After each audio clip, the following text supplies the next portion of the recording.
Hi friends, welcome to J house garden. வாங்க friends, இன்றைக்கி என்ன பார்க்க போகிறோன்னா நிறைய காய்கறி அறுவடைக்கு தயாராக இருக்குது ஃப்ரெண்ட்ஸ். அது அவ்வளோத்தையும் பறித்து எடுத்துக்கலாம். இது வெண்டைக்காய் செடி ஃப்ரெண்ட்ஸ். எவ்வளோ அழகாக பெருசாக காய்ச்சிருக்கு பார்த்தீங்களா. செடிகளுக்கு என்ன ஃபெர்டிலைசர் நான் யூஸ் பண்ணுவேன்னா, கடலை புண்ணாக்கு கரைசல், மீன் அமிலம், அரிசி கழுவுன தண்ணி நல்லா புளிக்க வச்சு 3 நாளுக்கு பிறகு தண்ணி கலந்து டைல்யூட் பண்ணி எல்லா செடிக்கும் தொடர்ந்து மாற கொடுத்துட்டு வரேன் ஃப்ரெண்ட்ஸ். அதனால் நிறைய பூவும் பூக்குது, நிறைய காயும் காய்க்குது, காயும் நல்லா பெருசாக இருக்குது ஃப்ரெண்ட்ஸ். இதே மாதிரி நீங்களும் தொடர்ந்து யூஸ் பண்ணிட்டு வரலாம் ஃப்ரெண்ட்ஸ். வெள்ளரிக்காய் எவ்வளோ அழகாக இருக்குது பார்த்தீங்களா. அதே பறித்து எடுத்துக்கலாம்.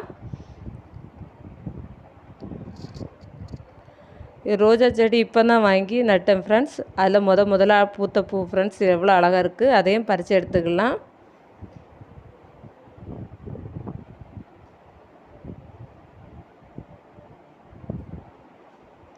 கத்தரிக்காய் செடியிலையும் காய் கிடக்கு ஃப்ரெண்ட்ஸ். அதையும் பறித்து எடுத்துக்கலாம்.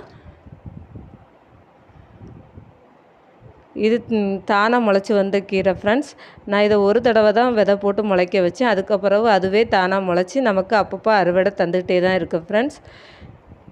இதே மாதிரி கார்டனிங் அப்டேட் பார்க்கணுன்னா நம்ம சேனல் லைக் பண்ணுங்கள், ஷேர் பண்ணுங்கள், கமெண்ட் பண்ணுங்கள், சப்ஸ்கிரைப் பண்ணுங்கள். தேங்க்ஸ் ஃபார் வாட்சிங்.